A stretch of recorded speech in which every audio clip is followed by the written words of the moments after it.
Padahal surah tersebut ada sampai 5 ayat misalkan. 1, 2, 3 kita baca, yang keempat ragu-ragu aku hafal ke tak hafal, jangan baca. Sujud ruku lah sekarang. Tak payah nak paksa juga, saya nak hafizkan nih surah As-Sajdah pada hari Jumaat nih. Padahal surah Sajdah pada hari Jumaat, mesti nih malu saya kalau tak hafal di belakang makmum nanti tengok macam ustaz tak hafal surah Sajdah, tak ikut sunnah dan lain. Padahal tak hafal ayat-ayat terakhir, akhirnya dia buat-buat ayat tertentu. Tak boleh. Yang kita yakin baca, yang tak yakin lah tinggalkan, apa susahnya. Begitu juga dalam meriwayatkan hadis, ketika ada, sampaikan apa yang kita yakin disampaikan. Yang tak yakin tak payah kita sebutkan. Dan ini terkenal Imam Malik bin Anas, beliau kalau sebuah riwayat beliau tak pasti sama ada ini ucapan sahabat ke ataukah ini ucapan Nabi, beliau tak akan sebutkan ucapan Nabi. Maksudnya beliau akan riwayatkan dari Nafi' an Ibn Umar. Ini ani Nabi SAW juga ke atau ini Ibnu Umar saja? Mauquf, marfu ke atau mauquf? Beliau akan an Ibn Umar saja sebutkan matannya. Imam Malik kalau ragu-ragu dia akan turun ke bawah. Dia tak akan katakan dari Nabi, sebab menisbahkan sebuah ucapan kepada Nabi lebih berat berbanding menisbahkan ucapan tersebut hanya kepada para sahabat saja. Mana yang yakin sebutkan.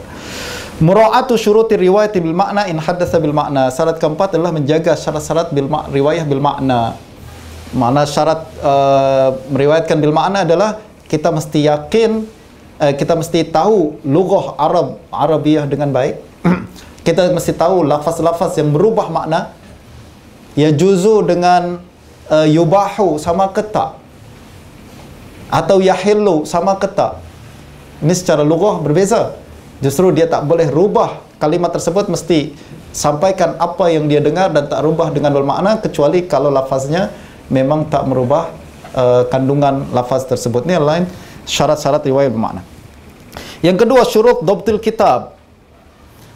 Ada dua keadaan. Yang pertama, dhabtul kitab, mesti kita ketahui perkara-perkara yang berkaitan dengan kitab tersebut. Yang kedua, kita mesti berkaitan dengan perawi kitab tersebut. Dan yang kedua adalah berkaitan dengan kitab atau naskah kitab tersebut. Yang pertama, an yakuna mahiran bi ma'rifatil khutut. Untuk orang yang ingin meriwayatkan hadis daripada kitab, maka dia mesti, pertama syaratnya mahir dengan ilmu khat. Bukan ilmu khat, ini khat kufi atau apa, tapi dia mesti tahu khutut. Ini tulisan saya ke tulisan orang. Nampak kan tulisan kita berbeza? Sampai sekarang pun kita kalau nak mematrai satu perjanjian mesti ada tauqi' kan? Signature. Apa makna signature tu? Saja hari-hari kita sign. Apa maknanya sign? Kenapa mesti perlu sign lagi ya? Sebab untuk pastikan bahawa ini adalah memang tulisan saya. Walaupun sekarang sudah di-type di komputer, tapi ya, saya telah benarkan ini tulisan saya. Sebab setiap orang punya khat yang berbeza. Setiap orang punya khat yang berbeza. Justru kalau kita nak meriwayatkan sebuah hadis daripada satu kitab, apabila kitab tersebut adalah kitab kita, mesti kita tengok, baca hadis tersebut, kita pastikan, ini tulisan saya, waktu saya benar, ini adalah tulisan saya. Inilah hadis yang saya dengar daripada guru saya. Sebab nanti khawatir ada orang tambah kalimat, kurang kalimat dengan tulisan tangan, lalu yang semula halal jadi haram. Justru mesti tahu khutut, sama ada khutut dia atau khutut orang lain. Kalau kita bekerja dan coba untuk mentahqiq kitab, untuk pelajar magister atau pelajar PhD, biasanya ada tugasan tertentu untuk pergi ke library, lalu ambil, dia tahqiq buku atau kitab yang ditulis oleh para ulama. Dia mesti tahu ini tulisan siapa.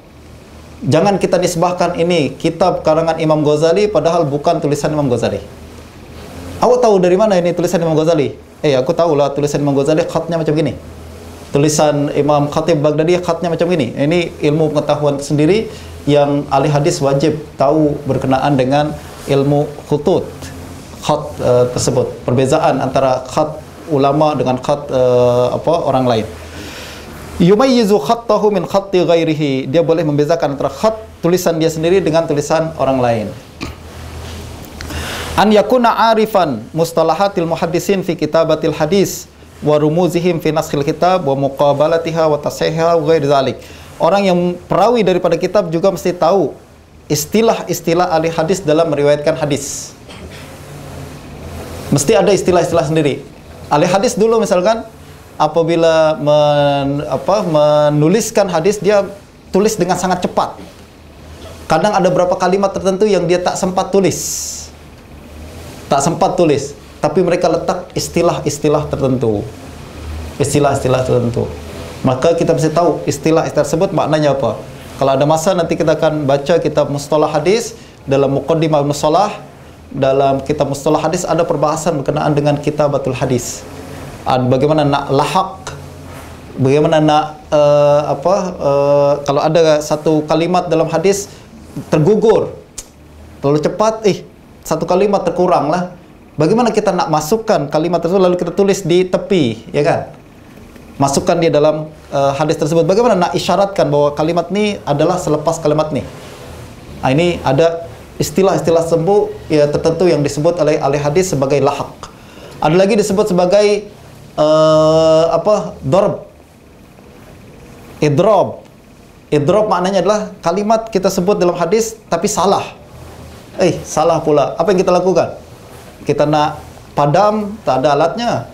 Lalu kita nak terus shutop, kita coret saja. Bagaimana caranya? Tak sembarang. Ada istilah-istilah tertentu yang kita mesti faham. Nanti kita buka makhtut, tulisan Imam Ibn Salah misalkan, dia dalam hadis, dia gunakan istilah-istilah itu, kita mesti tahu, ini maknanya apa, ini maknanya apa. Ini tentuan panjang. Belajar ilmu hadis bukan setakat qala Rasulullah sallallahu alaihi wasallam, hukum yang pengajaran terdapat dalam hadis ini adalah macam gini. Macam gitu. Hadis sangat detail. Sama ada berkenaan dengan lafaz, matan, bahkan dalam khutut, makhtut, dalam manuskrip pun cara membacanya pun ada istilah-istilah tersendiri yang mesti dikaji. Yang ketiga, Allah yuhaddisa illa min usulih. Syarat orang meriwayatkan daripada kitab juga adalah dia mesti meriwayatkan daripada kitab dia sendiri. Tak boleh kita belajar sama sekarang nih. Kita baca Sahih Bukhari di hadapan seorang guru, lalu kita sudah buat tulisan-tulisan, pembetulan itu kan, dalam muqabalah, dalam kita sudah betulkan, lalu dipinjam orang lain, hilang. Lalu kita nak meriwayatkan Sahih Bukhari daripada guru kita, awak punya kitab Sahih Bukhari ya, aku pinjam. Riwayatkan begitu saja. Tak boleh. Mesti la yuhadditsu illa min usulih. Mesti daripada kitab dia sendiri, namanya usul. That's why para ulama jaga usul mereka masing-masing. Tak boleh dipinjamkan ke orang lain, melainkan kepada siqah. Takut dipinjamkan kepada orang lain, dia tambah kalimat dia kurang kalimat, yang sahih jadi dhaif, yang dhaif jadi sahih. Dan berlaku kepada Hamad Ibn Salamah yang tadi kita bincangkan. Beliau menulis kitab-kitabnya lalu dijaga oleh anak tirinya bernama Abdul Karim bin Abil Auja. Lalu ternyata anak tirinya ini nakal, dia masukkan lafaz-lafaz tertentu dalam kitab-kitab Hamad bin Salamah. Lafaz-lafaz yang tak pernah didengar oleh Hamad sendiri. Lalu Hamad pun tak perasan, diriwayatkan kepada orang lain. Akhirnya hadis maudhu' terdapat dalam riwayat perawi siqah. Susah tuan-tuan. Nak tahu hadis maudhu' dari perawi dhaif senang, semua orang tahulah. Tengok takrib maudhu', perawi ini muttahamil kadzib, maudhu'. Perawi ini wadha', maudhu'. Tapi kalau perawi siqah tapi riwayat maudhu', ini yang sukar untuk dikaji. Dan ada berbagai latar belakang dan cara yang digunakan oleh ahli hadis untuk menjaga peristiwa ini agar tak berlaku. Salah satunya adalah la yuhadditsu illa min usulih. Hanya riwayatkan daripada kitab dia sendiri, bukan kitab orang lain. Fa in kana ba'idan anha la yuktabu anhu illa ma yahfazuhu. Kalau kitab tersebut tak dia pegang, ba'id daripada kitab, macam yang berlaku kepada Ma'mar Ibn Rashid hari itu kan. Dia datang ke Basrah, kitabnya ada di Yaman. Apabila diminta riwayatkan hadis, tak ada kitab. Apa yang dia mesti lakukan? La yuktabu anhu illa ma yahfazuhu. Kita jangan ambil hadis daripada dia, melainkan apa yang benar-benar dia hafal. Yang dia tak ingat, jangan ambil hadis. Jadi riwayatkan dari kitab. Kalau tak ada kitab, apa yang awak hafal yang betul-betul awak hafal? Innamal a'malu binniyat. Itu aja aku hafal. Itu yang aku tulis lah.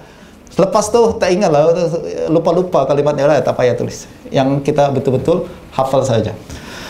Fi nuskhatil kitab alladhi yurwa minhu an takuna nuskhatu bi khattil muallif. Dan kita mesti pastikan daftar kitab berkenaan dengan kitab yang kita riwayatkan adalah an takuna nuskhah bi khattil muallif.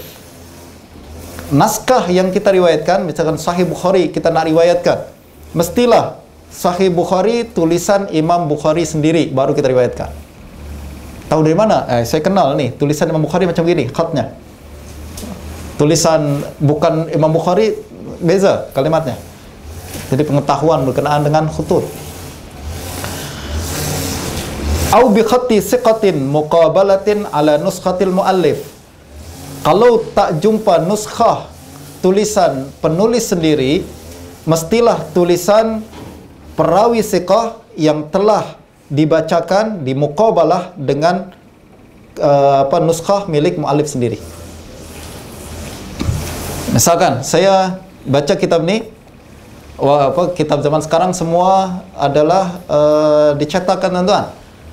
Semua dicetak dengan percetakan sendiri, zaman dulu tak ada. Jadi apa yang mereka lakukan?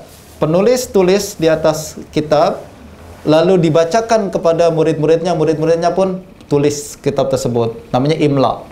Majlisul imla artinya adalah penulis mengimlakan kitab kepada murid-muridnya. Muridnya terus tulis. Maknanya selepas kitab itu habis diimlakan, bermakna kitab tersebut telah dimuqabalah oleh muallif. Telah dibandingkan, pastikan dia sama dengan kitab karangan muallif. Itu majlis imla. Ada lagi muallif bagi, okeylah aku tak sempat lah imla, kitab panjang sangat ni, 1 bulan pun tak habis. Awak ambil kitab saya, awak salin semula. Dia salin semua. Itu namanya nasakh kitab. Atau, Ustaz, saya sebenarnya sudah punya kitab ni, sama dengan kitab tuan. Betul ke? Betul. Siapa tuliskan? Si fulan tu, dia telah tulis. Sudah zaman dahulu disebutnya warraq. Warraq ni adalah mesin fotokopi zaman sekarang. Kita fotokopi, photostat. Zaman dahulu tak ada photostat. Jadi ada orang yang kerja dia adalah sebagai penyalin kitab. Disebut al-warraq. Dia bagi kitab ni kepada warraq. Warraq akan salin semula kitab tu dari awal sampai akhir. Lalu dia jual kepada masyarakat. Nanti pelajar akan beli kitab tersebut yang kononnya sudah disalin daripada kitab muallif, penulis. Bolehkah dia terus riwayatkan kepada orang lain? Tak boleh. Mesti muqabalah kitab tersebut dengan muallif. Betul-betul sama ke tak? Jangan ada perubahan, jangan ada satu kalimat jatuh. Kadang-kadang. Jadi sangat berhati-hati para ulama untuk sampaikan riwayat. Zaman sekarang kita tak begitu kan, tuan-tuan? Saya nak meriwayatkan Sahih Bukhari, Riyadhus Shalihin, saya dah mengajar di masjid. Awak punya usul, Sahih Bukhari, Riyadhus Shalihin? Tak, aku belilah di pasar. Beli di pasar, Riyadhus Shalihin, terus kita riwayatkan. Ini adalah ucapan Imam Nawawi. Sebab terdapat dalam Riyadhus Shalihin. Awak sudah muqabalah kitab tu dengan kitab Imam Nawawi? Belum, akan perlu ke muqabalah? Dalam ahli hadis dulu mesti muqabalah dulu. Riwayat tersebut, kitab tersebut dengan kitab muallif atau kitab orang yang telah muqabalah kitabnya dengan kitab muallif. Zaman sekarang kita susahnya nak sampaikan hadis, tuan-tuan. Tapi apalagi ya, mutaakhirin kita ni, Allah telah berikan kita banyak keringanan. Kalau zaman dahulu habis hadis kalau diserahkan kepada kita, tak akan ada hadis sahih sampai sekarang. An yakuna nasikhul kitab au nuskhah musnadah tantahi bisanad ilal muallif, ataupun naskah yang ada sanadnya berakhir kepada muallif. Ini Sahih Bukhari. Bagaimana awak nak pastikan ni Sahih Bukhari? Saya ada isnad yang menyambung antara kitab ni dengan kitab Imam Bukhari yang asli. Antara kitab ni dengan kitab Imam Bukhari yang asli. Bagaimana? Zaman sekarang kita setakat punya isnad saja tak gunalah. Sebenarnya isnad tujuannya adalah kita muqabalah. Kita dengar daripada guru kita, hadis tersebut dibacakan kepada kita. Kita pastikan setiap kalimat yang terdapat dalam kitab tersebut. Justru dalam majlis sama tak boleh tidur. Tak boleh kita majlis sama ponteng. Tak boleh majlis sama guru membaca kita berbincang-bincang. Guru membaca kita tengah tengok handphone, WhatsApp dan lain-lain. Tak sah sama kita. Zaman dahulu lah tuan-tuan. Zaman sekarang tak apalah, kita mu'allaf masih. Mu'allafah qulubuhum. Kalau kita katakan tak boleh, habislah hadis tak boleh sampaikan pada zaman sekarang. Tapi asalnya dulu bagaimana hadis dijaga para ulama? Sama adalah baca satu-satu, kita pastikan kalimat tersebut dibacakan dengan jelas, dengan huruf yang betul, dengan kalimat yang betul. Macam kita muqabalah Al-Quran kepada guru. Apa yang dilakukan? Murid baca, guru dengar kan? Sama, nak tasmi' Al-Quran. Sama ada guru yang bacakan kepada murid, ikut ya, baca bismillahirrahmanirrahim, qul huwallahu ahad, dia ikut qul huwallahu ahad, Allah sama, dia ikut lagi kan. Nah, itulah sampai dari guru ke murid. Atau murid baca sendiri, lalu dia bacakan tasmi' kepada guru, guru dengarkan. Kalau guru tidur gimana kira-kira? Dengar. Salah banyak. Hadis pun macam gitu dijaga. Tapi zaman sekarang hadis dibacakan, gurunya kadang tertidur. Udah khatam ya? Okey. An yakuna nasikhal kitab siqatan. Yang kedua adalah penulis kitab tersebut siqah. Tadi waraq, siqah. An takuna nuskhatul far'iyyah muqabalah 'alal asli alladhi nusikhat anhu. Naskah yang telah dituliskan tadi oleh waraq, walaupun dia sudah tuliskan, tapi mesti kalau nak diriwayatkan mesti dimuqabalah, dibandingkan lagi dengan naskah yang asal. Istilah kita sekarang sudah beli kitab ni, ya tak? Sudah beli kitab ni, harusnya aku boleh bacalah terus ajarkan kepada orang lain. Tak boleh. You sudah beli, muqabalah dulu dengan nuskah